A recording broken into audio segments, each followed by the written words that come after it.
Hello बच्चों, चलिए प्रश्न को समझते हैं। रेडियो एक्टिव आइसोटोप 88 आरए 228 के श्रेणी क्रम के क्षय होते समय 3 अल्फा कण तथा 1 बीटा कण निकलते हैं। अंत में प्राप्त होने वाले आइसोटोप हैं 84 एक्स 220, 86 एक्स 222, 83 एक्स 216, 83 एक्स 215। हमें शेष बचने वाले आइसोटोप को बताना है कि विकल्पों में से कौन सा आइसोटोप सही है।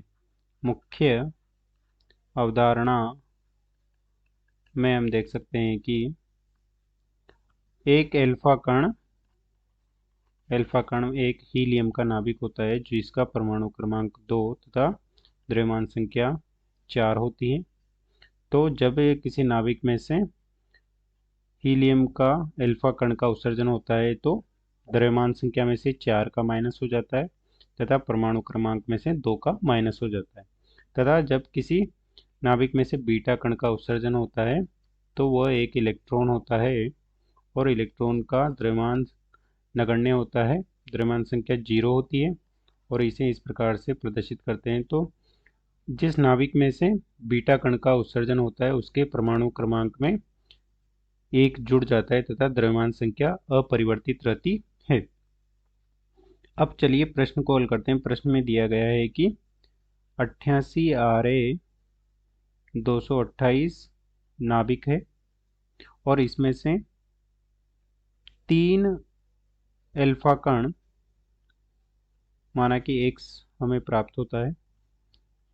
3 अल्फा कण अर्थात 3 हीलियम के नाभिक हमें प्राप्त उत्सर्जित हो रहे हैं तथा 1 बीटा कण उत्सर्जित हो रहा है। तो इसे हम इस प्रकार से लिख सकते हैं, ये हो जाएगा अल्फा कण और ये हो जाएगा बीटा कण।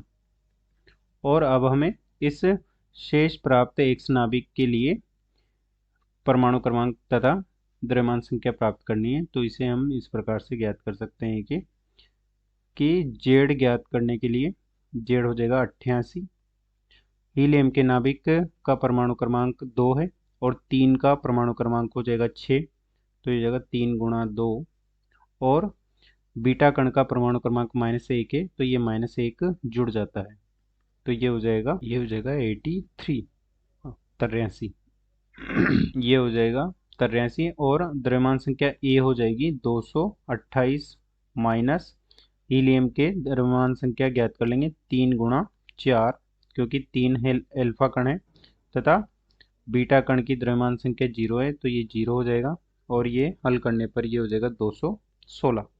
अतः जो एक्स नाभिक हमें प्राप्त होगा उसका द्रव्यमान संख्या हो जाएगी 216 तथा परमाणु क्रमांक हो जाएगा उसका 83 और यह विकल्प सी में दिया गया है। अतः दिए गए प्रश्न का विकल्प सी सही है।